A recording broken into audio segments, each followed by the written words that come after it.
मैं एक quantum speed reading एक वर्ड यूज करता हूँ। क्वांटम स्पीड रीडिंग का मतलब है किताबें पढ़नी नहीं पड़ती, फ्लिपिंग करनी पड़ती। ये जापान से मैं सीख के आया था। अच्छा। तो जापान की टीवी में भी ये प्रोग्राम आ चुके हैं। तो वहां पे क्या होता है, किताबें फ्लिपर करो ऐसे ऐसे, तो उसके जो कंटेंट है ना, जो उसकी स्टोरी, वो पूरी उभर के उसके माइंड में आ जाती है, क्योंकि आंखें तो बंद है।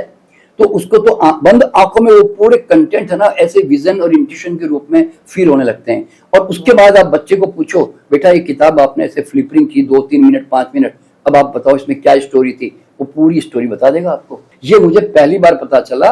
और उसमें ऐसी कई क्षमताएं, जैसे रेकी तो एक हाथों से स्पर्श करके प्राण ऊर्जा प्रवाहित करने की ताकत है, तो उसी तरह टेलीपैथी की नेचुरल क्षमता है हर आदमी में। He can transfer his thought, एक सेकंड में उसका हीलिंग एनर्जी कहीं भी वर्ल्ड में ट्रांसफर कर सकता है।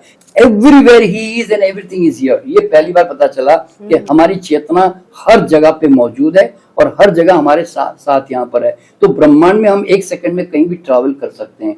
ये मुझे पहली बार पता चला। हम फिजिकल लेवल पर, हम है ना, भौतिक स्तर पर हम डिस्टेंस महसूस करते हैं कि भाई अमेरिका दूर है, आदमी दूर है, लेकिन चेतना के स्तर पर हम सब इधर ही हैं। यानी कि हजारों, मतलब पूरा ब्रह्मांड समझो इधर ही है और हम संपूर्ण ब्रह्मांड में हैं, ये समझ लो। मतलब पहली बार आपको पता चलेगा कि मेरे सोचते ही मैं उस जगह पर हूँ। जैसे एग्जांपल दे रहा हूँ, अभी आप मन में आप सोचते हैं मेरी बंबई वाला घर, नहीं मेरा बेंगलोर वाला घर, नहीं मेरा दिल्ली वाला घर, तो आप एक सेकंड में आपकी चेतना पहुंचती है ना, तीनों जगह। एक्चुअल में इतना ही समय लगता है टेलीपैथी में। तो आप प्रैक्टिकली जब किसी को हीलिंग करते हो ना टेलीपैथी में, तो आप प्रैक्टिकली फील करते हो कि आपके हाथों से ऊर्जा का प्रवाह जा रहा है और उसको और जाके तुरंत थोड़ी देर बाद बंद भी हो जाता है और उसको लाभ उस समय 100% मिल चुका होता है। आदमी के अंदर एक पावर ऑफ इंटेंशन है। आपको जानकर के हैरानी होगी कि हम एक प्रयोग करते हैं जब हम रेकी सिखाते हैं, तो ऑनलाइन भी सिखाते हैं, तो उसमें भी प्रयोग करते हैं। एक आदमी को अमेरिका में खड़ा करते हैं, एक आदमी को मुंबई में खड़ा करते हैं, और बम्बई वाले को कहते हैं कि तू अमेरिका वाला जो आदमी खड़ा हुआ है उसके ऊपर एक थॉट फेंक कि तू गिर जा। मतलब गिर जा करके भाव कर ऐसे। तो आप हैरान हो जाएंगे कि वो धड़ाम से अपने घर में वहां गिर रहा होता है। यानी कि एक सेकंड में उसका थॉट जैसे उससे जनरेट किया, वो तरंग उसकी वहां पे ट्रैवल करके उसको प्रभावित कर जाती है। बाहरी शोर में खुद को ढूंढ पाना कई बार बहुत मुश्किल हो जाता है, क्योंकि बाहर आवाज़ इतनी है कि अंतर की आवाज़ को सुनना हम भूल जाते हैं, या फिर कानों में अगर पड़ती भी है तो हम उसे नज़रअंदाज कर देते हैं, क्योंकि हमें बाहर की बातें अब ज़्यादा समझ आने लगी है। कहीं यही वजह तो नहीं जिसकी वजह से हम दुखों में फंसे रहते हैं? कहीं इसलिए तो नहीं हम हमेशा भटके हुए रहते हैं और उसके बाद हमें ज़रूरत पड़ती है किसी ऐसे व्यक्तित्व की जो हमसे हमारी मुलाकात करवा सके? अब देखिए ना, जिससे आप हमेशा से जानते आए हैं, उनसे मुलाकात के लिए भी आपको किसी व्यक्तित्व की आवश्यकता होती है। आज मंथन में मैं आपको ऐसे ही व्यक्तित्व से मिलवाने वाली हूँ, जो स्वयं को पहचानते हैं और हमें मदद करते हैं हम तक हमसे मिलवाने की। अब आपको लग रहा होगा हमसे मिलवाने के लिए कौन हो सकता है? हमारे साथ हैं प्रख्यात रेकी के ग्रैंड मास्टर, जिन्होंने बहुत से ग्रैंड मास्टर्स प्रिपेयर भी किए हैं, वर्ल्ड रिकॉर्ड होल्डर हैं, साथ ही साथ पास्ट लाइफ रिग्रेशनिस्ट हैं। लोगों को उनके जीवन से मिलवाते हैं doctor NK Sharma ji. Doctor साहब वेलकम, नमस्कार। नमस्कार, सबका नमस्कार। सर, आप रेकी हीलिंग फाउंडेशन के फाउंडर हैं।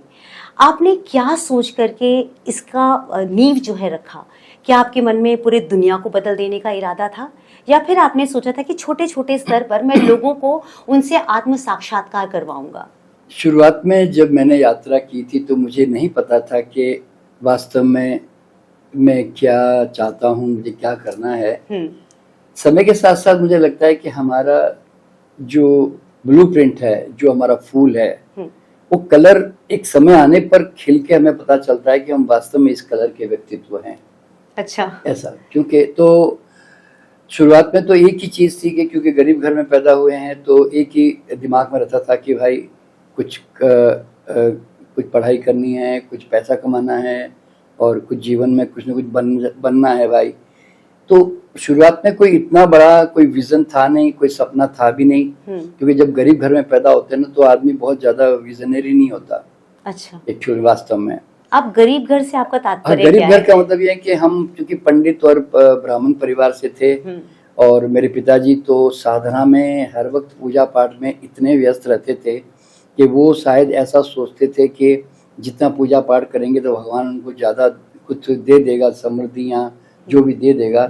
लेकिन अब उसको मैं दुर्भाग्य कहूँ या बदनसीबी कहूँ कि उनको, या वो भ्रम कहूँ उनको, कि वो जिंदगी भर रहे तो बहुत साधना में, लेकिन कभी धन के मामले में हम बहुत आगे बढ़ नहीं पाए और बहुत गरीबी में जी गए। इतनी गरीबी में कि मैं 18 साल की उम्र तक मैं घर घर जाके आटा चावल दाल मांग के लाता था, क्योंकि भेजते थे मेरे पिताजी, जा भाई मांग के ला लोगों से। मतलब क्योंकि हम ब्राह्मण थे तो मांगने में शर्म भी नहीं थी, और ब्राह्मण को लोग देते भी थे उस समय कि भाई ब्राह्मणों को देने से पुण्य मिलता है, तो वो जाके मांग के लाते थे और हमारा घर चलता था उससे। तो इसीलिए उस तरह की गरीबी में जिए। तो फिर और पढ़ाई के लिए तो हमारे पास पैसे थे भी नहीं, तो मुफ्त की स्कूलों में पढ़े, जो कॉरपोरेशन स्कूलें होती थी। और लेकिन उस समय मैं भी संगीत में था, तो संगीत के ट्यूशन कर करके। अच्छा, आपने संगीत सीखा हुआ है? हाँ, संगीत उस समय मेरा शौक था। मेरा ऑर्केस्ट्रा भी मुझे डेवलप किया था बाद में, लेकिन संगीत का शौक होने के कारण मैंने लोगों को हारमोनियम सिखाना शुरू किया कि भाई उससे थोड़ा पैसा आता था, तो मैं अपना एजुकेशन के ऊपर खर्च करता था। मदर सिलाई कर करके पैसा कमाती थी। तो उस कंडीशन में ऐसे करके ग्रेजुएशन कर गया, किसी भी तरह मर आके बोलते ना ऐसे। और हालांकि मेरा एजुकेशन में कोई इंटरेस्ट था भी नहीं वैसे, क्योंकि मैंने ऐसा अनुभव किया कि जो मैं सीखना चाहता हूँ वो शिक्षण संस्थान हमें सिखाना नहीं चाहती, और वो हमें वो सिखाती है जो मैं नहीं सीखना चाहता, जिसका मुझे कोई उपयोग नहीं है। तो उस कंडीशन में क्या होता था कि मैं कभी स्कूल में कभी अच्छी तरह पढ़ाई करने वाला लड़का नहीं रहा, हमेशा बैक बेंच का लड़का रहा, यूँ समझें पिछली बेंच का लड़का रहा। और वो पिछली बेंच का लड़का आज दुनिया में सबसे आगे, सबसे अव्वल। नहीं, इसका कारण क्या है कि, और स्कूल में बोलते हैं ना बंक मारना, और किसी और चीज की खोज में भागते रहना। लेकिन जहां मैं स्कूल में पढ़ने में एक प्रकार से कमजोर था, पिछली बेंच का लड़का था, वहां पर ही संगीत के अंदर मैं भाग के मेहनत कर करके संगीत सीखने के पीछे लगा रहता था। और आध्यात्मिक चीजों के, माफ कीजिएगा, आप वोकल की बात कर रहे हैं? वोकल। अच्छा, वोकल। हाँ, ठीक। मैं फिर संगीत की क्लासिकल संगीत वगैरह सीखने के पीछे भागता था, और उनकी किताबें मंगवाता था, पढ़ता था। तो अब सवाल क्या होता है कि हर बच्चा, मैंने ये अनुभव किया, इस दुनिया में हर बच्चा कुछ सीखना चाहता है। बिल्कुल ठीक। पर वो जो सीखना चाहता है वो हमारा एजुकेशनल सिस्टम सिखाने को तैयार नहीं था। अब मेरी जो इंटरेस्ट थी वो थी प्रकृति में, मेरी इंटरेस्ट थी परमात्मा में जानने को, या संगीत को जानने को। तो वो चीजें उस समय नहीं जान पाया। तो खैर अपने ढंग से मैंने सीखा, और मैंने फिर अपना ऑर्केस्ट्रा डेवलप किया। एक भारतीय संगीत कला निकेतन के नाम से मैंने अपना एक छोटा सा इंस्टीट्यूशन बहुत जल्दी 18-20 साल की उम्र में डेवलप कर लिया, और अपना ऑर्केस्ट्रा डेवलप कर लिया। और बड़े बड़े स्टेज शोज मैंने किए बचपन में। काफी पैसे थे नहीं, लेकिन जैसे कहते हैं ना कि आपके अंदर कुछ करने का जुनून होता है ना, तो फिर अपने आप आपको वैसे लोग और वैसे रास्ते निकलने लग जाते हैं। बिल्कुल ठीक। तो मैं उस समय बोलते ना मर के किसी तरह जुगाड़ कर करके मैंने बड़े बड़े प्रोग्राम ऑर्गेनाइज किए, मैं उसमें सफल रहा। और उसके बाद में फिर जिंदगी थोड़ी बहुत जो है मेरी आगे बढ़ती चली गई। तो जो जैसे कि आपने कहा कि भाई रेकी में मुझे क्यों आना पड़ा, क्योंकि मैं बीमार पड़ के जब प्राकृतिक चिकित्सा में आया और प्राकृतिक चिकित्सक बनूंगा ऐसा मेरे अंदर एक इंटरेस्ट जागा, तो मैं करीब 20 साल हॉस्पिटल चलाता रहा और कैंसर पे काम करता रहा। तो कैंसर पे काम करते करते मेरा अनुभव ये रहा कि भाई लोगों को जो है एजुकेट करना जरूरी है। क्यों, कारण क्या है कि सब बीमार पड़ के मेरे पास आते रहेंगे, तो क्या मैं इंतजार करूं कि ये हार्ट डिजीज का पक्का मरीज बन जाए, ये कैंसर का पक्का मरीज बन जाए, अब मैं इसको अब ठीक करते बैठूं। तो मुझे लगा कि यार मैं ना डेंटिंग पेंटिंग कर रहा हूँ, ये टूट फूट के आ रहे मेरे पास, और मैं इसको ठीक करते बैठा हूँ। तो मैंने कहा कि अगर लोगों को जगा दिया जाए, उनको प्रिवेंट किया जाए, आने वाले लोगों को अगर जिनको जागने का शौक होगा वो तो कम से कम बड़ी बड़ी बीमारियों से अपने आप को बचा सकता है। तो इसीलिए वैसे भी मेरी शुरुआत से नेचर कुछ ऐसी रही कि जैसे कहते हैं ना कि किसी जैसे होता है ना एक प्रोफेशनल बनकर खाली डॉक्टर बन के अपनी रोजी रोटी चलानी है, ऐसा कभी इंटरेस्ट रहा नहीं मेरे अंदर। जी। तो मेरा इंटरेस्ट हमेशा से रहा कि यार एक बार व्यक्ति जाग जाए और मुझसे मुक्त हो जाए, फिर वो मेरे पास वापस ना आवे। मैं ऐसा मानता हूँ कि डॉक्टर का मतलब ये है कि एक बार उसको रास्ता बता दो, उसको रास्ते पे डाल दो, फिर वो तुम्हारे पास दोबारा नहीं आना चाहिए। तो मैं इसलिए master your own health, be your own doctor, इसके नाम से मैं हॉस्पिटल में अपने ऐसे सैटरडे संडे ना वर्कशॉप करता था।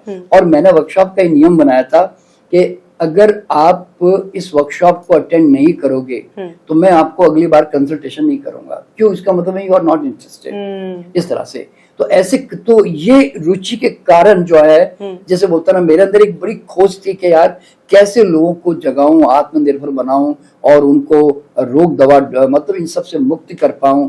तो उसके कारण मुझे लगता है कि मेरे जीवन में रेखी का आना हुआ। बहुत सुंदर। क्योंकि मुझे लगा कि ऐसी क्या चीज आ जाए जिससे लोग खुद जो है शक्ति संपन्न हो जाएं, सर्वशक्ति संपन्न हो जाएं और खुद के मालिक बन जाएं जीवन के। तो उस अवस्था में फिर आज से 30 साल पहले रेखी का मेरे जीवन में आना हुआ। तो पहली बात तो मैं ऐसी परामानसिक क्षमताओं पे भरोसा भी नहीं करता था, क्योंकि शुरुआत से मेरा नेचर एक वैज्ञानिक दृष्टिकोण वाला रहा और रैशनलिस्ट हूँ थोड़ा मैं। तो मुझे ये ज्यादा सब अंधविश्वास और भ्रम और पाखंड के बड़ा सख्त खिलाफ रहा। मुझे आपकी बातों से लगा था जब आपने अपने पिताजी की साधना को कहा कि कुछ करा नहीं उन्होंने, तो मुझे ऐसा लगा कि बहुत रैशनल है आप। देखिए ना, मेरे पिताजी जो है पूरी जिंदगी पूजा पाठ में बिता दी, 10-15 घंटे भगवान को मना के। और अंत में जब वो 90 साल के हुए तो उन्होंने, जब मैं उनके मेरे पास ले आया था उनको, तो मुझे उन्होंने कहा कि नंदू कहते थे बचपन में मुझे, तो कहते नंदू इतनी जिंदगी बीत के पूजा पाठ करते, भगवान के दर्शन नहीं हुए, ऐसा उन्होंने कहा। तो मैंने उनको कहा कि पिताजी, भगवान तो हर पल आपके साथ बहुत सालों से था, लेकिन आप उसको कभी देख नहीं पाए। मैंने कहा कि आप आज भी हमारे घर में जब पानी, कोई व्यक्ति बाहर से आता है मजदूर और वो पानी पीता है तो आप क्या कहते हो, इसकी गिलास अलग रखना, ये कौन सी जात का था। तो मैंने कहा आप तो अभी भी आप इन्हीं चीजों में उलझे रहे और आपने कभी ये महसूस ही नहीं किया कि हर एक में ईश्वर का तत्व है। तो मैंने कहा भगवान आपको कहाँ से मिलता? तो मैंने कहा वो तो हर पल था, आप चाहते तो हर चीज में देख सकते थे, पर आप देख नहीं पाए। तो और उन्होंने इस बात को रियलाइज किया कि ये सब इतनी पूजा पाठ करके, उन्होंने एक्चुअली कभी धर्म ग्रंथों में पढ़ लिया होगा कि प्रहलाद ने ऐसी साधना की तो भगवान विष्णु प्रकट हुए, शंकर प्रकट हुए, बोल बेटा क्या वरदान चाहिए मांग। तो शायद ऐसा कुछ होने वाला है। तो हम सब वैसे ही सोचते हैं सर, इमेजिनेशंस में वही होता है। तो ऐसा भ्रम पालकर वो जीते चले गए और उनको कुछ हाथ में मिला नहीं। वो जैसे बोलता ना कि महागरीबी में जी गए। क्यों? 10-15 घंटे पूजा में बैठे रहेंगे तो काम काज कहाँ से करेंगे? तो खैर उन्होंने किया नहीं, लेकिन हाँ उस साधना का प्रतिफल ये रहा पिताजी का कि लोग उनके साधक है, क्योंकि वो थोड़े बड़े तिलक वगैरह लगा के पंडित पुजारी की तरह रहते थे, तो लोग उनके भगत बहुत बन गए कि भाई कोई न कोई साधु टाइप आदमी है। तो इसलिए उनको अपने आप लाके सामान दे देना, घी दे देना, खाना दे देना, उनके चरणों में आके उनको उससे भेंट कर देना। तो ये उसके कारण वो चलते रहे। तो अल्टीमेटली देखिए क्या होता है कि ये मुझे लगा कि मेरा जो जन्म इस परिवार में हुआ ना, चूंकि मेरा जो नेचर है ना वो पाखंड और अंधविश्वासों का, भ्रम का बड़ा दुश्मन है। तो मैं, चूंकि मेरा परिवार ज्योतिष परिवार था और आध्यात्मिक परिवार, बहुत ज्यादा यज्ञ पूजा पाठ ने, हवन कर्म कांड ये सब बहुत करते थे हमारे घरों में। ये टाइम पे ये नहीं करना, वो टाइम पे ये नहीं जाना, ये उधर पुणे अगर किसी शहर में जाना है तो इसी टाइम पे जाना है, वो पंचांग देख के निकलना, ये सामने कोई शकुन देख के मैं जाऊंगा, ये मेरा काम नहीं बिगड़ जाए। तो ये सब चीजें मैं बहुत ऑब्जर्व करता रहा। तो मुझे लगा कि यार ये सब क्या है वास्तव में, सच है कि ये कोई पाखंड है या कि रियलिटी है वास्तव में? सर तो मैं छोटा सा आपसे क्वेश्चन इस बीच में ही पूछना चाहूंगी कि जैसे आपको बहुत सारी चीजें पाखंड लगा, ज्योतिष भी रहा आपके घर में, शकुन अपशकुन, इन सारी चीजों को आप लोगों ने माना, आपने देखा मानते हुए, तो आप चूंकि रेकी हीलिंग करते हैं जो बहुत साइंटिफिक है, उसके बाद जो आपका एक शिफ्ट हुआ है पास्ट लाइफ रिग्रेशन के ऊपर, इसे भी बहुत से लोग मानते हैं कि ये तो हो सकता है कि इंसान जो है हेलुसिनेट हो रहा है, कुछ भी मनगढ़ंत बना के कहानी सुना रहा है। तो आपको कभी इसमें जब शिफ्टिंग में आपको कभी प्रॉब्लम नहीं हुई? नहीं, देखिए, मैं पहली बात तो बताना चाहता हूँ कि जैसे कि मैंने बताया कि जब तक विज्ञान सम्मत कोई चीज नहीं होगी, हाँ। मैं उसके अंदर जाऊंगा भी नहीं और मैं उसको लोगों को परोसूंगा भी नहीं उनको वास्तव में, ठीक है। तो रेकी भी जब मैं पहली बार ये शब्द मैंने सुना ना, तो मैं वास्तव में मैंने टोंट मारा, व्यंग किया, मैंने पागल है, हम कोई ऋषि मुनि है जो टच करेंगे ठीक हो जाएंगे, मतलब फालतू में उल्लू बनाया जा रहा है, ऐसे टच करने से कोई ठीक होता है। हाँ। मतलब ये पहला शब्द था मेरा। लेकिन हुआ क्या कि मेरे किसी एक मेडिकल डॉक्टर ने मुझे इंट्रोड्यूस किया था। एक्चुअली तारीफ की बात ये है, अपोलो हॉस्पिटल के चेन्नई में था वो, चाइल्ड स्पेशलिस्ट था। और वो मेरी बुक मिल्क के साइलेंट किलर किताब पढ़ता था, इसलिए मेरे बहुत ज्यादा मुझे रेस्पेक्ट करता था। तो उसने मुझे कहा कि सर आप रेकी का प्रोग्राम ऑर्गेनाइज करोगे दिल्ली में। मैंने कहा यार ये क्या पागल हो गया तू, इन चीजों में कहाँ उलझ गया। लेकिन वो कहता नहीं कर दो ना प्लीज, तो मैंने कर दिया। काफी लोग आए, बड़ी भीड़ आई, और मैंने वाइफ को कहा देख भाई तुझे कुछ सीखना है तो सीख ले, मेरे को कोई इंटरेस्ट नहीं भैया इसमें। तो मेरी वाइफ ने पहले सीखा, और सीखने के बाद में मेरे हॉस्पिटल में एक दिन क्या हुआ, एक मरीज इतना बड़ा फोड़ा लेकर आया, और वो कहता है आज मैं एक्सरसाइज नहीं करूंगा क्योंकि मुझे दर्द बहुत है और मैं फोड़ा मेरा काफी सूजा हुआ है। आज फोड़ा तो इतना था, सूजन इतनी बड़ी थी। तो मैंने उसको फिर 8 दिन का प्रोग्राम दिया कि खाना पीना ठीक कर, थोड़ा रेस्ट कर, फिर बाद में आना सप्ताह भर के बाद। मेरी वाइफ ने कहा नहीं रुको, मैं 1 मिनट रेकी करती हूँ। मैंने कहा यार इसको क्या रेकी टाइम वेस्ट कर रही है ये। मैंने कहा चलो कर। तो उसने कर किया ना, 15 मिनट में उसका दर्द 100% ठीक हो गया। और उसकी सूजन जो इतनी बड़ी थी वो घट के इतनी छोटी रह गई। आपके सामने? हाँ, मेरे सामने 15 मिनट के अंदर मेरा दिमाग बस वहां से समझो टर्न हुआ। मैंने कहा यार ये कैसे हो सकता है। अभी मैंने इसको 8 दिन का प्रोग्राम दिया है और ये अभी कह रहा है कि मैं एक्सरसाइज नहीं करूंगा आज, और इसके बाद वो कहता है अब मैं एक्सरसाइज करूंगा जी, क्योंकि दर्द नहीं था। तो उसने 1 घंटा एक्सरसाइज की, क्योंकि हम उस समय एरोबिक्स वगैरह कराते थे। तो इसने मेरा दिमाग पलटा कि यार ये क्या चीज थी, ऐसे कैसे हो सकता है। मैंने कहा हाउ इट इज पॉसिबल। तो मैंने कहा चलो इसके बारे में खोज करें। लेकिन 30-35 साल पहले है ना, रेकी के बारे में ना कोई किताब, ना कोई मास्टर और ना कोई जानकारी थी उस समय। मेरी नजर में आप ही मेरे पहले रेकी ही कर रहे हैं। तो इसीलिए फिर मैंने, लेकिन मेरी आदत है कि अगर मैं किसी सब्जेक्ट के पीछे लग गया हाथ धोकर, तो उसकी बाल की खाल निकाल के रख दूंगा। ये मेरा नेचर है, मेरा कुदरती नेचर है। तो मैं इस फील्ड में गया, फिर रेकी के बारे में खोजबीन की, कहाँ से आई, क्या आई। तो ये भी जानकर के मुझे आश्चर्य हुआ कि जिस रेकी को आज हम जापानीज चिकित्सा पद्धति के नाम से, मतलब वर्ड जो रेकी जापानीज नाम है, मैंने कहा ये तो भारतीय हमारे वैदिक परंपरा में, ऋग्वेद में, अथर्ववेद में पहले से ही लिखा हुआ है कि हे मानव तेरे हाथों में मैंने स्पर्श करने की क्षमता दी है, तू अपने हाथों से स्पर्श कर, लोगों को कल्याण कर, स्वास्थ्य दे, नव जीवन दे। तो मैंने देखा यार तो भारत की स्पर्श चिकित्सा के नाम से ये तो ऑलरेडी हमारे पास थी। तो खैर मैं इसके अंदर गहराई में चलता गया और मुझे पता चला।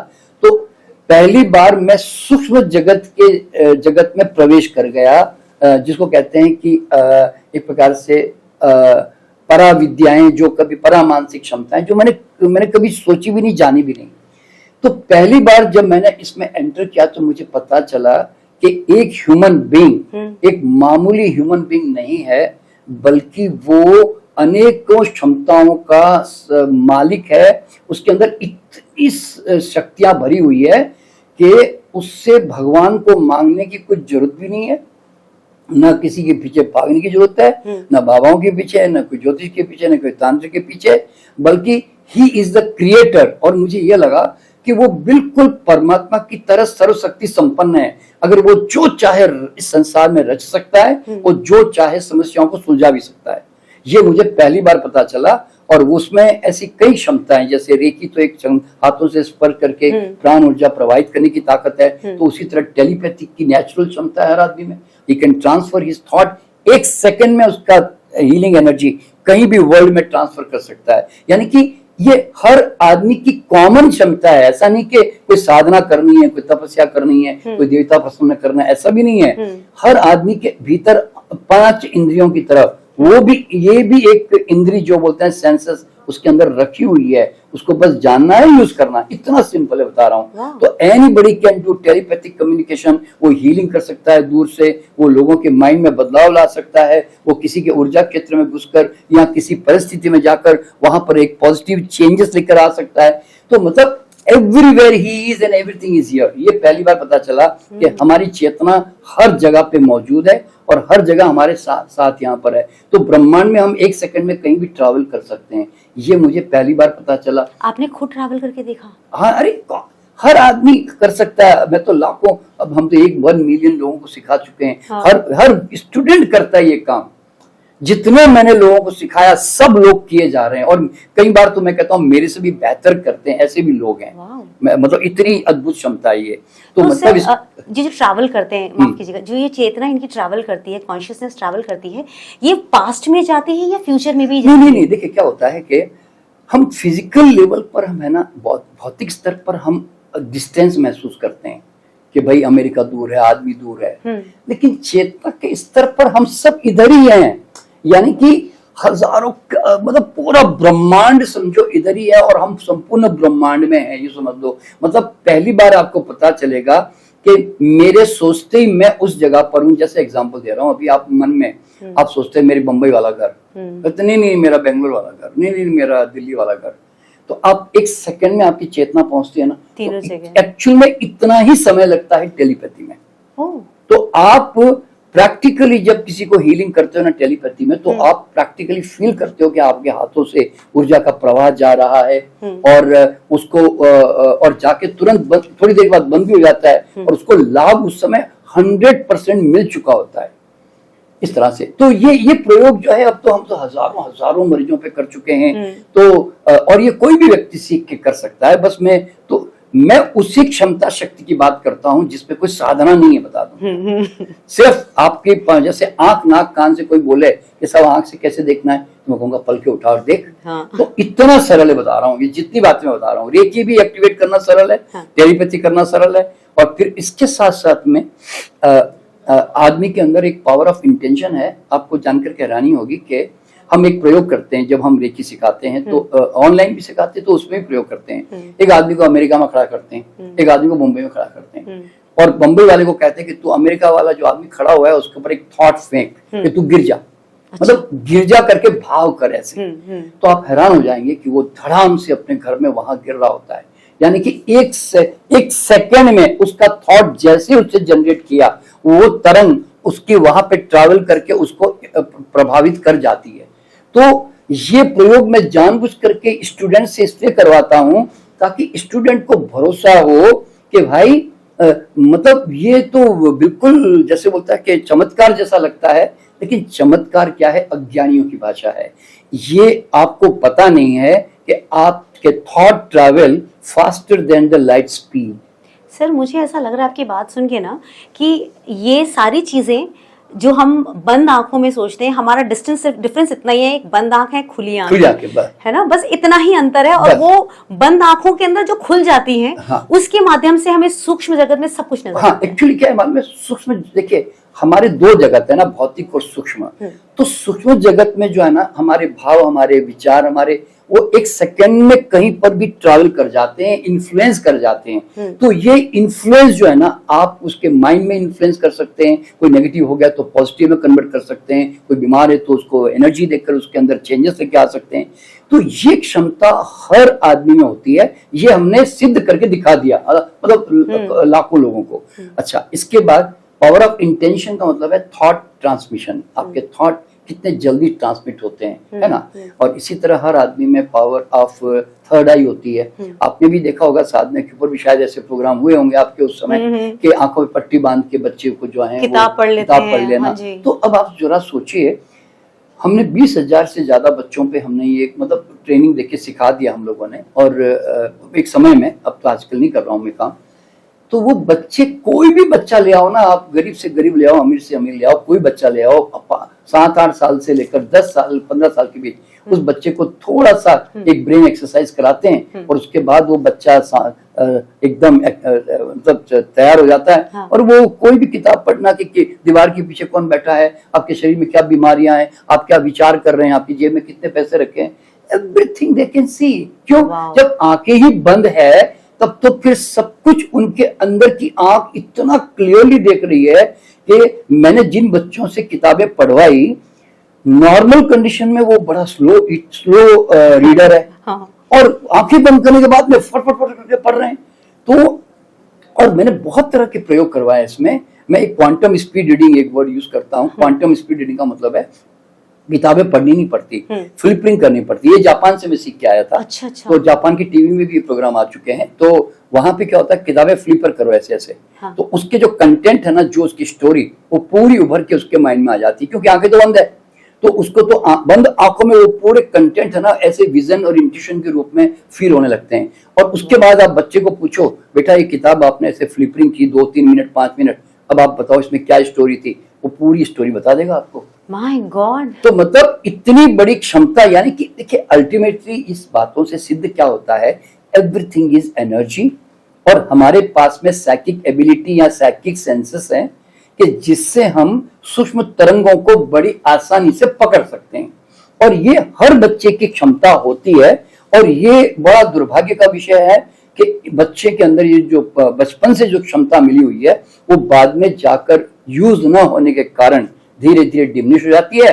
और हम फिर इसको समझते हैं कि ये तो कोई सिद्ध लोगों की बातें, ये तो चमत्कार वगैरह है जी। ऐसा कुछ भी नहीं है सर। उसका मतलब हमारे अंदर मतलब अनएक्सप्लोर्ड पोटेंशियल है। हाँ, मैंने कहा ना कि ईश्वर ने आदमी को ईश्वर की तरह ही पैदा किया हुआ है। Oh God. यानी कि जो ईश्वर की ताकत है, वो ताकत तुम्हारे अंदर है। इसलिए मैं लोगों को कहता हूं, क्यों भगवान के पीछे भाग रहे हो भैया? अरे वो तो हंसता है ऊपर से, अरे मैंने तुझे मेरा बेटा बना के भेजा है, पूरी ताकत देके भेजा है, और फिर भी मांगे जा रहा है मुझसे। अरे भाई, वो कहता है मेरे पे कृपा मत मांग, तू अपने आप पे कृपा कर, वो यूं कहता है। ये बहुत अच्छा था, खुद से कृपा मांग। हाँ, अपने आप पे कृपा कर। तो इसीलिए आदमी ये सब सीखता है ना, तो अपने आप पे कृपा कर रहा होता है। तो इस तरह से, और ही इज द क्रिएटर। जरा सोचो, आज आदमी मतलब परमात्मा के बाद, परमात्मा को हम क्रिएटर मानते हैं, उसके बाद आप जरा सोचो, धरती पर अगर कोई भी रचनाकार है तो कौन है वो? सिर्फ एक मानव ही तो है ना, वही तो रचना रच रहा है। आज वो अच्छा क्या क्या नहीं रच रहा, जरा सोचो। आज एक जमाने से चांद पे जाना के, हवाई जहाज पैदा करना के, रॉकेट पैदा करना के, चांद पे चले जाना, मतलब मेरे थॉट से कंप्यूटर चल पड़े, मेरे आवाज से मेरे गाना, एलेक्सा मेरा गाना शुरू कर दे। आप जरा सोचो कि आज आदमी एआई जैसे उसने बना लिया। मतलब आगे आने वाले समय में आदमी इतना सूक्ष्म से सूक्ष्मतर होता जा रहा है कि जितने इलेक्ट्रॉनिक गैजेट्स आज एक जमाने में इतने बड़े बड़े होते थे, अब वो और छोटे और छोटे और छोटे। मैं तो लोगों को पूरे पास्ट लाइफ में, फ्यूचर लाइफ में जब लेके जाता हूँ 100 साल के बाद, तो आप जानकर के हैरान होंगे कि कंप्यूटर वगैरह नहीं है उस समय। आपने आपके पास छोटा सा कोई गैजेट होगा, आपने यूं किया, आपके स्क्रीन सामने आ गई, और आपने उसके ऊपर टक टक टक टक टक किया, वो स्क्रीन चलने लगी, और बाद में यूं किया तो गायब हो गई। बस मैंने ऐसे फिक्शन फिल्म्स में देखा है। हाँ, ये फिल्म तो देखिए क्या होता है, आदमी जिस हद तक कल्पना कर सकता है वही तो साकार करेगा ना। कोई सिंपल सा साइंस है।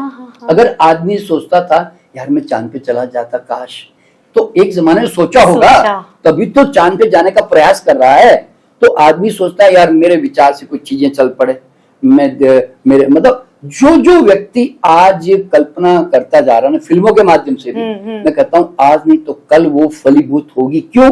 क्योंकि उसके माइंड में तो आ गया ना। देखिए कुदरत का नियम क्या है, अगर कोई चीज यहां पर पक्की हो गई तो वो आज नहीं तो कल मैनिफेस्टेशन की तरफ जाएगी ही, क्योंकि आदमी उसके पीछे लगा तो रहेगा, ऐसा ना। तो इस तरह से, तो इसीलिए तो man is the greatest creator on this earth. वो जो चाहे रच सकता है। सर आपने मेरे अंदर ना एक क्वेश्चन और डाल दिया है, क्योंकि आपने बोला कि आपने फ्यूचर में लोगों को भेजा है। हाँ। और उन लोगों ने ऐसा देखा कि बड़े कंप्यूटर्स नहीं है, सब कुछ आप सामने सामने आपके होगा और वो आप उस पर काम कर लेंगे। हाँ, राइट। इसके अलावा कोई ऐसी चौंकाने वाली चीज जो उन्होंने आपको बताई हो? देखिए फ्यूचर में जितने भी लोग अब तक गए हैं ना, हाँ। एक तो उन्होंने बताया कि नीचे सड़क पे ट्रैफिक नहीं है, सब आसमान में है। हाँ, आसमान में एयर टैक्सीज। वाह, और वो बन भी गई है। हाँ नहीं, अरे मोटरसाइकिल बन गई है, एक कारें बन गई है। मैंने अब सूट्स तो, भी देखे हैं, हाँ, जंप एंड यू कैन हाँ, इवन इवन आदमी भी अपने अंदर वो जो है इस तरह के उसने कुछ सूट पीछे पहनते हैं, सूट हाँ। पहन लेते हैं, हाँ। तो वो भी उड़ सकते हैं। ये तो अभी से नहीं, ये तो करीब 15-20 सालों से ये प्रयोग चल रहे हैं, Right. ठीक है ना, जो मैं देख रहा हूँ। तो सवाल क्या होता है, आदमी ने उड़ने का सोचा, मैं खुद उड़ूं, तो क्या आज उड़ने लग गया ना, ऐसे उसने गैजेट बना लिया ना, राइट, सोचा ना कभी लाइफ में कि मैं भी पक्षी की तरह उड़ूं। हाँ, अच्छा, फिर आदमी ने सोचा कि यार गाड़ी उड़ जाए मेरी, मतलब काश में यार इतनी ट्रैफिक है, काश मैं उड़ के निकल जाता, मान लो। तो देखो ना, आदमी ने सोचा तो मैनिफेस्ट किया ना, जरा सोचो। तो अच्छा, इतना ही नहीं, यहां तक कि बसें भी उड़ रही है 100 साल के बाद में, आप जरा सोचो, बसें भी, मतलब इतना हमारा जो होता है ना साइंस जो है डेवलप हो चुका होगा। और कंप्यूटर भी नहीं है उसमें, कंप्यूटर है तो वो तो हवा में, मतलब आपने ऐसा किया तो फट आ गया। और कम्युनिकेशन के लिए भी कान में कोई चीज है, वो दबाते रहते हैं तो, और आप सोचते रहते हो तो आपके थॉट वहां जा रहे होते हैं ऑटोमेटिकली। मतलब पता नहीं किस तरह का जमाना आ जाएगा, मैं खुद नहीं जानता कि मतलब लोग ऐसी ऐसी बातें बताते हैं। देखिए, सबसे आश्चर्यजनक बात जो इसमें मुझे किसी ने बताई कि मैंने एक नॉर्थ कैरोलिना में कोई व्यक्ति पास्ट लाइफ में गया, तो वहां पर मैंने उनको पूछा कि आप 100 साल के बाद कहाँ पर हो। उसने बोला, सर हम करीब 1 लाख किलोमीटर ऊपर हम अंतरिक्ष में हैं। मैंने कहा अंतरिक्ष में, मतलब वहां क्या कर रहे हो? बोले हमारे यहाँ पे कॉलोनी है और यहाँ पे जो है हम यहाँ पे रहते हैं और यहाँ पे रिसर्च वर्क कर रहे हैं। मैंने कहा लेकिन इतने ऊपर ऊपर पानी, क्या बोलते हैं, सैनिटरी सब बोलते हैं, ये सब कैसे मैनेज कर रहे हो भाई, वहाँ पे ऑक्सीजन वगैरह कहाँ है? तो बोले कि सर हम हवा से ऑक्सीजन डेवलप करते हैं, पानी भी हम वहाँ से डेवलप कर लेते हैं, और यहाँ पे सब कुछ जो भी मल निकलता है वो सब ड्राई अप करके उसको वापस ट्रांसफॉर्म कर देते हैं। मैंने कहा अरे तो कितने घर है? मैंने कहा, उसने कहा कि करीब 5000 परिवार यहाँ रहते हैं। मैंने कहा 5000 परिवार? फिर मैंने कहा उसका एजुकेशन उनका ये सब करते क्या? बोले नहीं सर यहाँ पे सब सिस्टम सारा बना हुआ है। तो मैंने कहा धरती पर भी आना जाना करते हो क्या? बोले हाँ सर, हम 6 महीने साल भर में जैसे छुट्टी लेके लोग अपने घर से आते होते हैं, तो बोले हम धरती पर आते हैं और अपने परिवार से मिलके वापस आ जाते हैं यहाँ पे। सर ये वही स्टोरी तो नहीं जो मंगल पे लोग प्लॉट खरीद रहे हैं, वो सब तो नहीं? तो देखिए, अब देखिए क्या होता है, देखिए अब ये मैं कहता हूं कि हम इसको कल्पना भी मान लो, एक बात बता रहा हूं। हाँ। पर सवाल क्या पैदा होता है कि कहीं न कहीं आदमी इस हद तक आगे बढ़ता जा रहा है कि वो अगर कल इस तरह की चीजें पैदा कर पा रहा है तो ये कोई अविश्वसनीय जैसा शब्द नहीं रह गया। समझे ना? Everything is possible. तो एवरीथिंग इज पॉसिबल। तो अब जरा सोचो, अभी इसी युग में हम आज 2025 में बैठे हुए हैं। एलन मस्क जो है वो कहता है कि मैं लोगों को ऊपर ले जाके रेस्टोरेंट में लेके जाऊंगा, ऊपर ले जाके मैं उनको मजा करा के लाऊंगा अंतरिक्ष में। तो ऐसा कभी सोचा कि हम ऐसे पिकनिक करने के लिए ऊपर जाएंगे? नहीं सर, हम तो आइलैंड्स ढूंढते थे, तो पहाड़ियां ढूंढते थे। तो अब जरा सोचो कि पिकनिक करने के लिए और वो क्या बोलते हैं मजा करने के लिए, और अभी करीब 8-10-15 लोग कुछ बोले ना जाकर आ भी गए ऊपर, 10 मिनट के लिए अंतरिक्ष में रहकर आ भी गए वहां से। तो आप जरा सोचो कि क्या नहीं आदमी सोच पा रहा है, कर पा रहा है। एलन मस्क जैसा आदमी ये सोच रहा है कि ड्राइवरलेस गाड़ी हो जाएगी, तो हो गई ड्राइवरलेस। मैं तो अभी न्यूयॉर्क से थोड़े महीने पहले मैं आया तो मैंने उबर टैक्सी मंगाई तो ड्राइवरलेस थी। गॉश, कितना डर लगा होगा ना सर? डर नहीं सर, एक उसमें ड्राइवर बैठा था। हाँ। पर वो हाथ बांध के बैठा हुआ था और वो खाली बस उसने जो डाल दिया। हाँ। अंदर जो उसने फीडिंग। हाँ। उसके अनुसार गाड़ी चलती जा रही थी। तो मैंने उनको पूछा कि भाई आप क्यों बैठे हो, फिर ये ड्राइवरलेस है? तो बोले नहीं, अभी फिलहाल एक्सपेरिमेंटल और सेफ्टी साइड के लिए अभी बैठे हैं हम लोग, फिर बाद में जब लगेगा कि सब कुछ ठीक ठाक चल रहा है शायद हम भी नहीं, बोले हमारी भी जॉब चली जाएगी इस चक्कर में। तो मतलब तो अल्टीमेटली जो है what ever man is thinking he is creating. तो इसका मतलब क्या हुआ कि वो ईश्वर तुल्य है, वो रचनाकार है। वो चाहे तो विजन इतनी रखे, कोई दुनिया की ताकत उसको रोक नहीं रही है। अगर रोकता है तो आपका अपना अचेतन मन में अविश्वास, आपका अपना बिलीफ सिस्टम। आप कहते हैं इम्पॉसिबल जी। जैसे एक जमाने में अगर आज से 50 साल पहले कोई कहता मार्स पे, चांद पे हम कॉलोनी बसाएंगे जी। No one can. तो बोलता है यार बोल रहे हैं तू मुंगेरी लाल के सपने देख रहा है यार। हाँ। अब ऐसे बोलते उस समय, पर अब आप 50 साल के बाद ये नहीं बोल सकते कि तू मुंगेरी लाल के सपने देख रहा है। अब आप कह सकते हैं भैया अब पॉसिबल है भाई, क्यों? अब वो बातें चलने लग पड़ी है। आप जाके गूगल में सर्च कर लीजिए, कुछ हजारों लोगों ने ना प्लॉट बुक कर दिए ऑलरेडी। हाँ सर, मैं तभी आपसे वो बात करती कि प्लॉट बुक्ड है अब तो फिर आप जरा सोचिए कि आने वाले समय में, और दूसरी बात क्या है कि मैंने कहा सड़क पे ट्रैफिक कम है ना फ्यूचर में, तो उसके अंदर एक चीज और लोगों ने देखी कि वहां पे ना पॉड चल रहे हैं ऊपर, यानी कि अब सब कुछ जना मुझे लगता है कि चूंकि सड़क पे ट्रैफिक का झंझट खत्म करने के लिए वो क्या कर रहे हैं कि ऊपर है ना वो ऐसे कोई एक रेल टाइप के ऊपर ऊपर बना देंगे। अच्छा। तो उसमें क्या होगा कि स्टेशन होंगे और आप जाके ऊपर चले जाओ और वहां पे एक एक पॉड की तरह बोलते हैं ना, दो या 4 लोग बैठते हैं, ऐसे ऐसे पॉड है बोले। अच्छा। तो वो पॉड के अंदर बोले लोग, वो आता है ऐसे चलते रहते हैं, जैसे बोलते हैं ना कंटिन्यूअसली चलते जा रहे हैं। तो वो लोग आता है, वो एक स्टेशन पे खड़ा होता है, फट के 2-4 लोग बैठते हैं, फिर वो निकल जाता है, फिर 2-4 लोग बैठते हैं, फिर निकल जाता है। तो इतना फास्ट सर्विस है कि ऊपर ही पॉड चल रहे हैं और अपने आप सब जगह जा रहे हैं। तो मुझे क्या लगता है कि देखिए इस बात को मेरे ख्याल से आज नहीं तो कल शायद हम समझ जाएंगे कि सड़कों पे भैया कितनी गाड़ियां चला लेंगे, तो उससे अच्छा हवा में मामला फिट कर लें। तो मुझे लगता है वो आने वाला समय में ना बहुत कुछ जो है ना ट्रांसपोर्टेशन में भी परिवर्तन आने वाला है, यूं समझ लें। तो मतलब आदमी ऐसा ही बोल सकता है कि भाई साहब आप कहाँ रहते हैं? बोले मेरा लड़का जी 1 लाख किलोमीटर ऊपर रहता है, उसकी शादी करनी हमारी नीचे आएगा, हमारी बहुरानी वहां पे जाएगी शादी करके। सही बात है। तो पता नहीं, देखो कहीं ऐसा समय भी ना आ जाए वास्तव में। You never know sir. तब तक हम भी बहुत सारे अपने चोले बदल के तब तक हम भी आ चुके होंगे ये चीज देखने के लिए। सर जैसे आप सोल ट्रैवल की बात बता रहे, मतलब ये सपने जब उन्होंने, जिसने भी पास्ट लाइफ में आप ले गए तो वो पास्ट लाइफ में नहीं गए, फ्यूचर लाइफ में चले गए, उन्होंने आपको ये सारी बातें बताई। सर मुझे कई बार ये क्यूरियोसिटी भी होती है जानने में कि जो लोग ये चीजें देखते हैं, प्रोजेक्शन देखते हैं, इसके लिए हर आत्मा तैयार रहती है या फिर आत्माएं भी कुछ एक होती हैं जो ये सब चीजें देख सकती हैं? नहीं, देखिए क्या होता है, जो भी एक मानव जीवन कई जन्मों से जीते हुए आ रहा है, वो कितने ही संस्कार मतलब मतलब बच्चे अपने विचारों से, भावों से, कर्म से, वो उसके ऑलरेडी संस्कार इम्प्रिंट बना चुका होता है। यूं समझो वो एक एक ईंट जो है ना हर जन्म में जमा करता रहता है, ठीक है ना। तो उसकी एक शेडो भी साथ साथ में बनती रहती है। फ्यूचर का मतलब है कि आज जो मैंने एक ईंट रखी उसकी एक शेडो बनी, आज जो मैंने अभी सोचा, अभी जो कर्म किया, उसकी एक परछाई साथ साथ में बनती चली गई मेरी। तो इसीलिए पास्ट, यूं समझो कि इस तरफ जितना पास्ट बनता चला जाएगा ना, उतना इस तरफ फ्यूचर भी बनता चला जाएगा। ये उसका नियम है, सिंपल सा। तो इसीलिए हर आदमी का फ्यूचर इसलिए डिजाइंड है क्योंकि वो कई जन्मों से कई तरह के जीवन जी के आ चुका है, इसलिए उसका आफ्टर इफेक्ट परछाई के रूप में फ्यूचर बन चुका होता है उसका, वो डेफिनेट है, यानी कि वो मिलेगा ही उसको।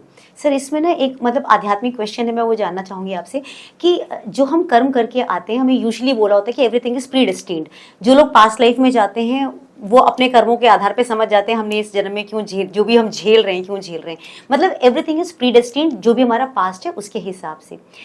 तो क्या जो हमारे चॉइसेस होते हैं, जिसे हम अपना फ्री विल कहते हैं, उसका कोई स्थान है या नहीं है? देखिए क्या होता है, अब यहाँ पे ध्यान और अध्यात्म का जो है समझो कि यहाँ पर उसकी आवश्यकता शुरू हो जाती है। कैसे?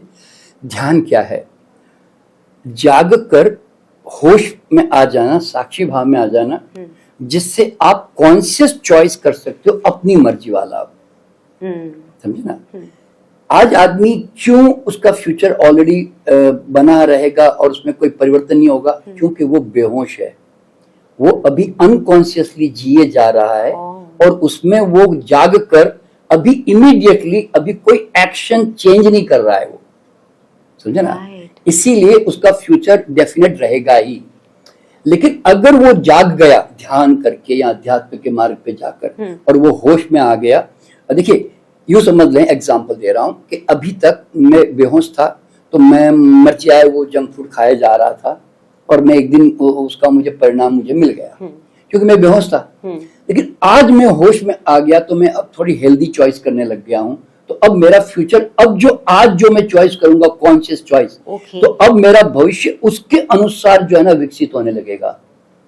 देखिए अब मैं एग्जांपल दे रहा हूं आपको मैं कि देखिए मैं जब इस विषय में आया ना तो ये नियम को अपनाकर ये सारी चीजें मैंने जी ली और उसको मैंने प्राप्त भी कर ली। एग्जांपल देखिए, मैं जब एक बार मेरी किडनी बीमारी से मैं बीमार पड़ा तो बहुत भुगता तकलीफ देखी।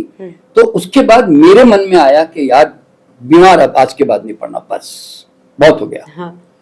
तो मैंने बीमारी के कारण जो थे वो मैंने पहचान के निकाले और उसके बाद में मैंने एक हेल्दी लाइफस्टाइल जीना शुरू कर दिया, अपने प्राकृतिक आहार पे आ गया, एक्सरसाइज करना, रोज बोलते हैं ना ध्यान करना, सब करने लग गया। आज इस बात को हो गए 50 साल। अब मैं 75 ईयर्स का हूं। 50 साल से है ना मेरे पास शरीर है ऐसा मुझे पता नहीं चलता, क्योंकि पेट भी ऐसा बोलता ना गैस बन गया कि आज भारी हो गया, कि एसिडिटी बन गई, कि आज थोड़ी थकावट ज्यादा हो गई। तो शरीर महसूस तो करे, लेकिन मैं 50 साल से मैं यूं कहता हूं कि disease is a impossible word for me. इतना गारंटी के साथ कहता हूं, नहीं इसमें भगवान देखो, भगवान क्या होता है कि हम टचवुड कहते हैं डर के मारे, लेकिन भगवान क्या कहता मालूम है, मैंने तुझे बीमार पड़ने के लिए भेजा ही नहीं है, तेरे को शौक है तो गलत जीवन जी का कमा लेना भैया। हाँ। है ना, अब समझो। तो हमें भगवान ने बनाया है, हमारा एक एक कोशानु परफेक्ट फंक्शन करके आराम से 100-125 साल। देखिए life can be expanded also. अच्छा, वो इसलिए एक्सपेंडेड हो सकती है कि आज जरा सोचो कि आज अगर आप अमेज़न पे जाके एक डॉक्यूमेंट्री देखोगे, उसका नाम है ब्लू जोन्स। तो ब्लू जोन्स जो है वो 5-7 ऐसी कंट्रीज है, मतलब ऐसी जगहें हैं जहां 120 साल 115 साल के कॉमन लोग हैं वहां पे। जैसे अभी पाकिस्तान के बॉर्डर में गिलगिट के ऊपर हुंजा वैलीज है, तो वहां पे 115-120 साल के लोग हैं, वहां पे आराम से जी रहे हैं। तो सवाल पैदा क्या होता है कि क्या इनका शरीर कोई अलग मिला हुआ है क्या, या भगवान की कोई विशेष कृपा है क्या? और ऊपर से वो फिर अलग धर्म के भी है भाई, कोई हिंदू धर्म के भी नहीं है, तो नहीं तो वो जो होता है ज्यादा भगवान को माना इसलिए भगवान खुश हो गया उसके ऊपर मान लो, तो वैसा भी नहीं है जी। बिल्कुल। तो ऐसी अवस्था में वो लोग क्यों लंबा जी रहे हैं? क्योंकि वो एक प्रकृति के नियमों के साथ जुड़े हुए हैं। देखिए पहली बात तो क्या है, उनको फालतू कोई डिस्ट्रीब्यूशन नहीं है खाने पीने का।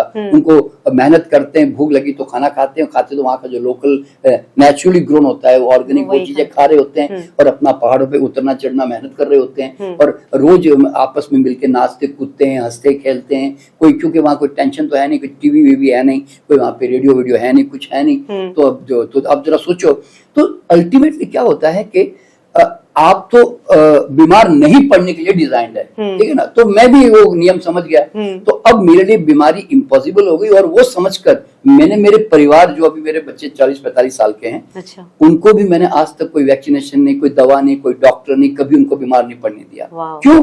ये मेरी मर्जी है भाई। मैं यूं कहता हूँ मेरी मर्जी, ये मेरा वर्ड है।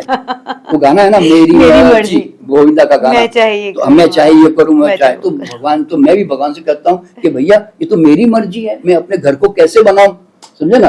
तो आज अपने शरीर को स्वस्थ रखूं या मैं बीमार करूं, ये चॉइस आपको करनी पड़ेगी। ये समझ लें, ये बीमारियां कोई आसमान से टपकती नहीं है भाई, इसको बड़ी मेहनत करके कमाना पड़ता है। आसान नहीं है डायबिटीज पैदा करना, ब्लड प्रेशर पैदा करना, हार्ट ब्लॉकेज पैदा करना। आपको 15-20 साल की उम्र से ऐसे खाना पड़ेगा, घी तेल वाला खाना, तब जाके 30-40-50 में जाके आपका हार्ट ब्लॉकेज हो गया जी। तो मतलब आपकी अच्छी मेहनत, खासी मेहनत का परिणाम है वो। तो कहने का मतलब ये है कि disease is to be earn, समझे ना। अच्छा, फिर तो मैं बीमार, तो परम स्वास्थ्य जो बोलते हैं ना, जहां पर शरीर का आभास नहीं हो। स्वास्थ्य का मतलब क्या? स्व में स्थिर हो गए, अब शरीर महसूस ही नहीं होता। तो आज हम उस स्थिति में क्यों पहुंच गए? क्योंकि हमें नियम समझ में आ गया, और मैं अब जाग के जी रहा हूँ। जाग के जी रहा हूँ तो मैं कॉन्शियस चॉइस करता हूँ। लोग तो मुझे समोसा कचौरी भी खाने को बोलेंगे, मुझे शराब पीने को भी बोलेंगे, पर मैं नहीं चॉइस करता, क्योंकि मुझे अब वो मैं जाग कर अब जीवन जी रहा हूँ। तो ध्यान इसलिए चाहिए कि आप होश में आकर अपनी मर्जी वाला चॉइस करें। अब मेरा फ्यूचर उसके अनुसार बनेगा, समझे ना। तो देखिए फ्यूचर क्या मालूम है, फ्यूचर कभी भी डेफिनेट नहीं होता, ध्यान रखना। फ्यूचर वर्तमान के एक्शन से, भाव विचारों से अभी आकार लेने की स्थिति में है। यानी कि जैसे मैंने इस तरफ टर्न कर दिया तो अब मेरा फ्यूचर यूं बनने लग गया, अचानक मैंने इस तरफ टर्न कर दिया तो मेरा फ्यूचर यूं बनने लग गया। तो ये डिसीजन मैं ले रहा हूं कि इधर टर्न करूं उधर टर्न करूं। तो this is our free will. Yes yes, हाँ। तो इसलिए फ्यूचर इज ऑलवेज चेंजेबल। और मैं चाहूं तो इमीडिएटली मैं अपना सारा फ्यूचर जो बना बनाया है 100, 200, 500 साल तक का, मैं वो तुरंत उसमें काफी बड़ा बदलाव ला सकता हूं। अगर मान लीजिए मैं आज एक वासनात्मक जीवन जी रहा हूं और सडनली मेरे अंदर वो वैराग आ गया, मैंने कहा साधु बन जाएंगे यार बस। हाँ। तो मैं छोड़ दिया सब कुछ और कपड़े बदल के चला गया जंगल में। तो अब मैं तो संस्कार करने बंद ही कर दिया ना। अब ना कोई व्यापार, ना कोई परिवार, ना कोई रिएक्शन, ना कोई गुस्सा, ना कोई वासना। आप समझे ना? हाँ। तो फिर अब धीरे धीरे अब उसके परिणाम आएंगे ना सामने, जो मैं अब चॉइस कर रहा हूँ। तो समझ गया ना? तो मतलब क्या मालूम है कि इस संसार में हर चीज चेंजेबल है। अच्छा, मैंने आपको शुरुआत में बताया कि मैं एक बहुत गरीब घर से पैदा हुआ और मेरे अंदर बड़ी विजन का तो सवाल ही नहीं पैदा होता। लेकिन आज कितना करोड़पति बनूं, समृद्ध हूं, इसका निर्णय मैं करता हूं। क्या बात। मेरी मर्जी वाली समृद्धि बता रहा हूं मैं आपको, मेरी मर्जी वाली। और मैंने वो अचीव किया लाइफ में। आज कितनी समृद्धि कोई भी कर सकता है, मैं चाहूं मैं। अरे हर आदमी कर सकता है, पर उसके अंदर सोच ही नहीं है। वो भगवान भाग्य के ग्रहों के भरोसे बैठा हुआ है। अरे भाई, हर संसार में फूल खिलने के लिए आता है, ऐसा फूल भगवान पैदा करता ही नहीं कि जो खिले ही नहीं। तो जरा आप सोचो कि भाई every person is born to be rich. मतलब ये मैनिफेस्टेशन हमें करना नहीं आता नहीं, क्या? नहीं, हमें पता है। देखो, पहली बात तो हमारा जो एजुकेशनल सिस्टम है ना, वो सबसे बड़ा बकवास सिस्टम है। सॉरी ऐसा कहते हुए। नहीं, हम सब मानते भी नहीं, वो क्यों मालूम है? 15 साल जीवन की सत्यानाश करके एक आदि अदद नौकरी देता है बस, सिर्फ हमें वो आदमी नहीं बनाता। हमें खाली पैसा कमाने का रास्ता बताता है। और हम पढ़ते क्यों है? हम अपने आप को बुद्धिमान बनाने के लिए नहीं पढ़ते, बल्कि नौकरी करने के लिए पढ़ते हैं। टू बी अ नौकर। हाँ, एक अच्छा नौकर बनने के लिए पढ़ते हैं, है ना? हाँ। तो अल्टीमेटली देखो क्या होता है कि हमारे पास सोच ही नहीं है ना। आप जरा सोचो, एग्जांपल दे रहा हूं कि आज भारत इतना आध्यात्मिक देश है। हमारे यहाँ कितने लाखों तो मंदिर है, लाखों संत बाबा और संत महात्मा भी है। हमारे यहाँ पे पूजा पाठ भी, हवन भी बहुत होते हैं। हमारे यहाँ पे श्री यंत्र है, तरह तरह के बड़े बड़े यंत्र है हमारे यहाँ पे। हमारे यहाँ पे मंत्र जाप भी होते हैं, माला भी लोग जप रहे हैं बैठ के। और हम तो लक्ष्मी पूजा भी करते हैं। लेकिन फिर भी भारत देश अभी इकोनॉमिकली अब थोड़ा मोदी जी के आने के बाद ग्रो कर रहा है? इतने सालों से, 5000 सालों से हम तो पहले से इतने आध्यात्मिक थे भाई। तो हम तो दुनिया के सर्वश्रेष्ठ अमीर देश होने चाहिए था, और नंबर 1 में हमें आना चाहिए। क्यों? ये सारी चीजें हमारे पास है। राइट है। और वो जिनके पास नहीं है वो अमीर है। अब एग्जाम्पल, आप 80% सामान जो यूज करते हो पूरे अपने जीवन के अंदर, वो सब बाहर के विदेशी सामान। चाहे वो कंप्यूटर ले लो, मोबाइल ले लो, के आपके घर में इटालियन मार्बल ले लो, के लक्स ले लो, के ब्रुक बॉन्ड की चाय भी ले लो। आप समझे ना? कि हेड एंड शोल्डर अपना शैम्पू ले लो। तो यानी कि मैक्सिमम आप बाहर जाओगे तो KFC में जाओगे कि पिज्जा हट में जाओगे, जो भी है। सवाल पैदा क्या होता है, ये लोग जो बाहरी लोग हैं, ये तो विदेशी लोग ना तो लक्ष्मी पूजा करते हैं, और ना कभी कोई मंदिरों में जाते हैं, ना बाबाओं के पीछे भागते हैं, और ना इनके या कोई श्रीयंत्र ला के रखते हैं घरों में, और ना ये कोई मौली वोली बनवाते हैं, ना घंटा ताबीज बंध के, नारियल फोड़ के अपना काम शुरू करते हैं। मतलब हम जो करते बता रहा हूँ। और उसके बावजूद आज पूरे वर्ल्ड में जब ये बिजनेस बनाते हैं ना, तो ये पूरे वर्ल्ड में नेटवर्किंग बनाते हैं।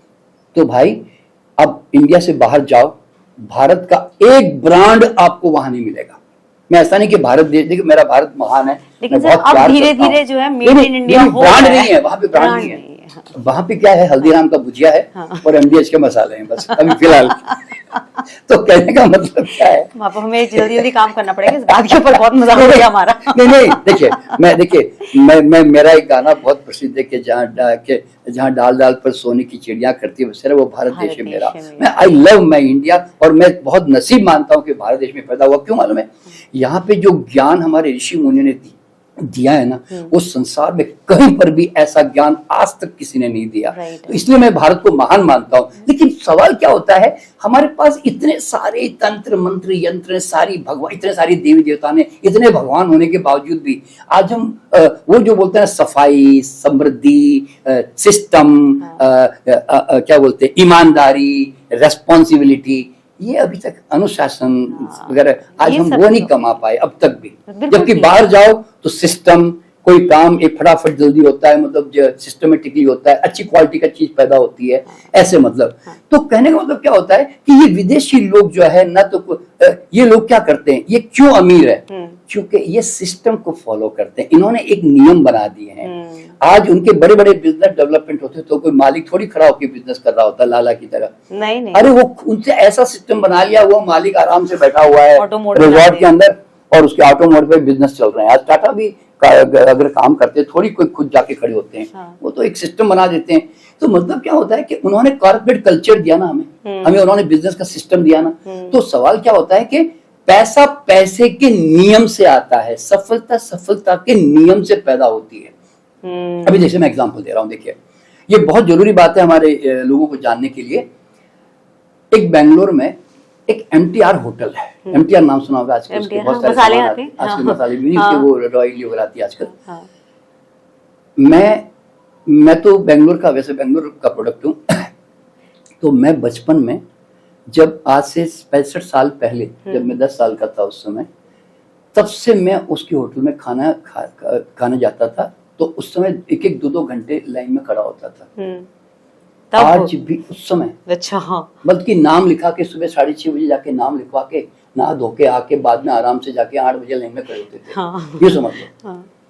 आज भी उसका जो स्वाद है, उसका जो टेस्ट है ना, आज भी लोग क्यू में खड़े होकर खा रहे होते हैं। तो भैया सवाल पैदा क्या होता है, तुम अच्छी क्वालिटी, अच्छी सर्विस, रीजनेबल सर्विस, अफोर्डेबल खाना आप जब देते हो तो कौन नहीं चाहता उसको। तो कौन कहता है कि कोई चीज चलती नहीं है। मैं कहता हूँ 100 साल से वो आदमी चला रहा है। कितनी बड़ी बात है। तो कहने का मतलब है कि इतने सारे बिजनेस खुलते हैं, अगर आप अपने बिजनेस पे क्वालिटी, सर्विसेज, जो भी आप अफोर्डेबिलिटी सब जब आप पैदा करते हो तो हर चीज चलती है भाई संसार में, ठीक है ना। तो मेरा मानना क्या मालूम है, सफलता के नियम होते हैं और पैसा कमाने के भी नियम होते हैं। देखिए पूरा ब्रह्मांड तुम्हें ना खूब पैसा देना चाहता है, रियल में बता रहा हूं मैं, पर तुम्हें लेने की दम नहीं है।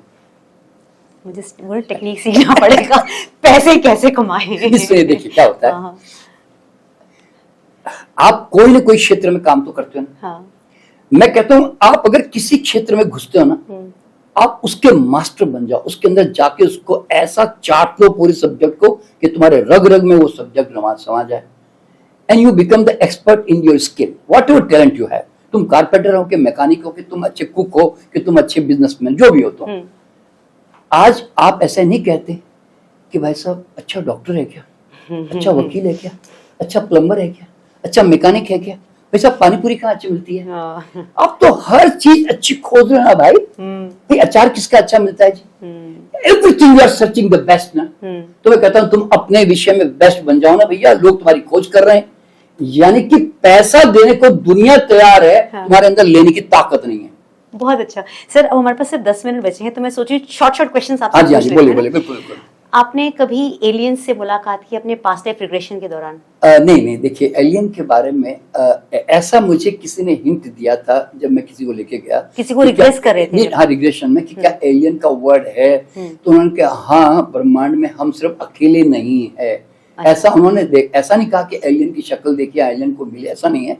वो कहते हैं कि और भी इस तरह के जो जीवन जो है ब्रह्मांड में है कहीं ना कहीं। अच्छा। अब ऐसा बोलते हैं। तो अब ये तो एक रिसर्च का विषय है, मैं भी अभी कभी इस गहराई में गया नहीं, क्योंकि मुझे कभी ऐसी कोई जरूरत पड़ी भी नहीं। पर हाँ, मुझे लगता है कि जब धरती पर इतना सारा जीवन चल रहा है तो ब्रह्मांड में ऐसा क्या पड़ा है कि नहीं जी हम तो खाली धरती को सब कुछ देंगे जी, बाकी और जगह कुछ देंगे नहीं जी। अब हो सकता है ऐसा, मुझे लगता है कि हर जगह होगा सर। इतनी पार्शियलिटी भगवान ने शायद नहीं की होगी। सर जैसे भगवान का नाम आपने लिया, तो जब आप पास्ट लाइफ रिग्रेशन कराते हैं तो क्या होता है, हम इस लाइफ से पहले अपने पिछले डेथ पे पहुंचते हैं, जब हमारा पिछला डेथ होगा तभी तो हम लाइफ देखेंगे। हाँ जी, हाँ जी। तो उसके बीच में मतलब लाइफ बिटवीन लाइव्स में कभी किसी ने आपको बताया कि उसे भगवान मिले हैं, कोई एंजल मिला है? नहीं, देखिए कभी एक बात बताऊं मैं आपको, ये बहुत अब अच्छा क्वेश्चन है कि जब हम जब चले जाते हैं ना तो कोई लेने को आता है, अरे ऐसे बोलता है ना यमराज आते हैं हाँ, लेने हाँ, को, देवदूत आते हैं, बोले यमदूत आए थे लेने को। हाँ। अरे भैया कोई नहीं आता,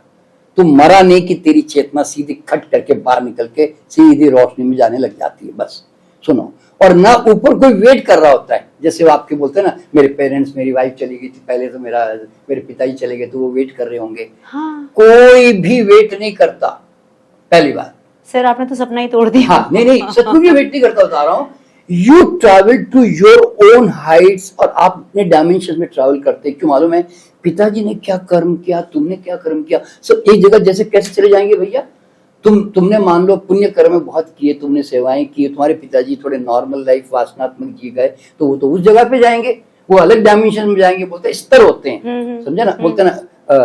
तो आपने अगर थोड़े अच्छे कर्म किए तो आप थोड़े और ऊपर डायमेंशन में चले जाओगे। तो हर व्यक्ति अपने अपने स्तर से उसमें जा रहा होता है, समझे ना आप। तो इस तरह तो, और जैसे वो कहते हैं ना, और इवन मैंने तो यहाँ तक भी पता किया कि पीछे लोग जैसे शाहादत भी करते हैं ना, तो मैंने पूछा कि तुमको कोई फर्क पड़ रहा है क्या? बोले नहीं, हमें कुछ नहीं फर्क पड़ रहा है। तो देखिए ये करना कोई गलत नहीं है, या हमें अपने माँ बाप को या परिवार को, पुरखों को याद करते हैं उसके बहाने, तो अच्छी चीज है, चलो चलता है। लेकिन उनको कोई फर्क नहीं पड़ता। क्यों मालूम है? मैंने एक कविता लिखी कि राम नाम से तरे न पत्थर, घीना नीचे जाए, कुदरत के कानून में राम ना अड़या है। भैया पत्थर के कर्म है तो डूबोगे, दुनिया का भगवान भी तुम्हें नहीं बचा सकता। अरे भगवान खुद अपने आप को नहीं बचा पाया बेचारा। जब वो अरे कृष्ण भगवान ने वो किसी को मारा तो वो तीर उसको लगा, भगवान के पांव के कृष्ण में लगी ना, श्री राम को भुगतना पड़ा अपने कर्मों को। तो भैया जब भगवान अपने कर्मों से नहीं बच पाए, तुम कहां से बच जाओगे? मतलब मानव रूप में जो भी आएगा उसे अपने कर्मों की भुगतना, और घी का कर्म किया ना तो कोई दुनिया की ताकत तुम्हें तारने से नहीं रोक सकती। इतना सिंपल साइंस है बस। क्या बात है सर। एक बात बताइए, आप हर बार अपने आप को जब देखते हैं तब के आपको क्या बुलाते थे पापा आपके? नंदू। तब के नंदू और आज के डॉक्टर एन.के. शर्मा। जब आप अपने आप को देखते हैं पलट के, तो क्या खोया और क्या पाया आपने? देखिए सिर्फ पाने के अलावा मुझे आज तक कुछ भी मैंने खोया नहीं है। देखिए दुनिया में मैंने एक चीज जान ली, ना कुछ खोने को है, ना कुछ पाने को है, ना कुछ रोने को है। फिर आप आओ और जो अभी ये वर्तमान है, आप इसके साथ जुड़ जाओ और जाग के जियो।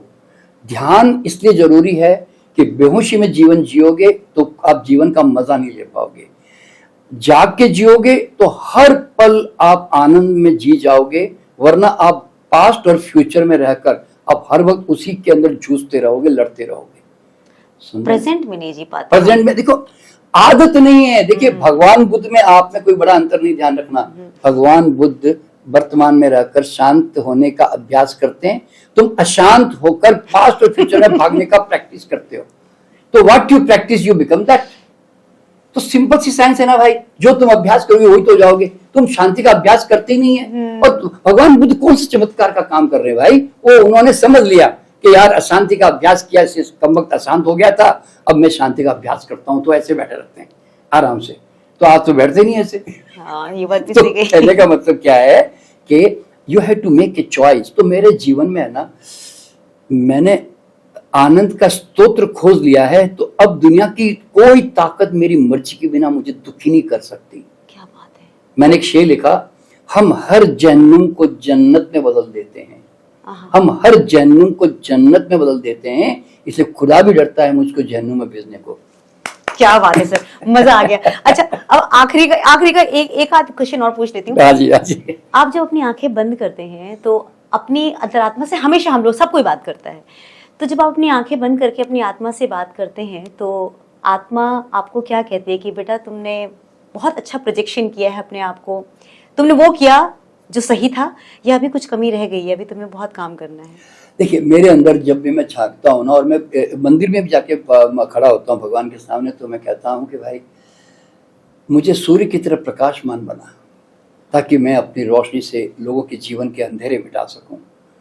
तो और आज भी मेरे अंदर यही भाव चलता है। और मैंने अपना एक स्लोगन अपने बेडरूम में लगा रखा है, you are born for revolution. आहा, तो इस संसार में क्रांति करने के लिए आया, आंख खोलने के लिए आया है, तो कम ऑन डू इट। तो इसलिए मैं रोज, मेरा 24 घंटे का जो सोच है ना, सिवाय मानव जागृति के और उनको अच्छा परम स्वास्थ्य समृद्धि आनंद के लिए कैसे लेके जाऊं, इसके सिवाय ना मेरे पास किसी के लिए फालतू सोचने का समय है। मेरे दिमाग में ना कुछ चलता ही नहीं है। मेरे दिमाग में दो ही बातें चलती है, या तो कुछ रचना करो, या कुछ सीखते रहो, या नहीं तो नींद मारो, बस मैं इतना ही करता हूँ। लवली। हाँ, और कोई मैसेज हमारे दर्शकों के लिए? भाई मैसेज यही है कि इस दुनिया में आए हो तो बगैर बीमारी के परम स्वास्थ्य की ऊंचाइयों को छू सकते हो। वो चाहो तो तुम चॉइस कर लो। परम समृद्धि को तुम प्राप्त कर सकते हो। तुम्हें गरीबी के श्रेष्ठ नियम जो तुमने अपना लिए हैं वो तुम्हें छोड़ने पड़ेंगे। और आनंदित होना चाहते हो तो दुखी होने के जितने कारण तुमने स्वयं जोड़े हैं ना, उन सब से धीरे धीरे पहचान कर मुक्ति पाओ। तो सिवाय आनंद के इस संसार में कुछ भी नहीं है। एक शेर और सुना देता हूँ, यूं तो जन्म हजार लिए, यूं तो जन्म हजार लिए, एक और जन्म लिया तो क्या, जिस दिन जागा तभी जन्मा में, अंधा बनकर जिया तो क्या। क्या बात, क्या बात, क्या बात। सर, आपकी आवाज में एक गीत हो जाए, जब आपने इतने साल सिखाया था, तो मैं सुनना चाहती हूँ आपको। देखो भाई, अब बहुत साल हो गए मुझे गाना गाते हुए। अभी आजकल मैं गाना गाता नहीं हूँ, लेकिन फिर भी एक गाना जो है ना मुझे बहुत मेरे बहुत सारे कुछ फेवरेट गाने हैं, जैसे मैं जिंदगी का साथ निभाता चला गया, हर फिक्र को धुएं में उड़ाता चला गया, ऐसा ना। तो इस तरह के गाने मुझे ज्यादा पसंद आते हैं। तो इसी तरह का एक बहुत पुराना गाना था, लोग शायद पता नहीं जानते कि नहीं जानते, जानते होंगे। रात भर का है मेहमा अंधेरा, किसके रोके रुका है सवेरा, रात भर का है मेहमा अंधेरा, किसके रोके रुका है सवेरा। थैंक यू सर, बहुत मजा आया आपसे बात करके, दिल खुश हो गया। Thank you very very much. बहुत बहुत धन्यवाद, बहुत धन्यवाद।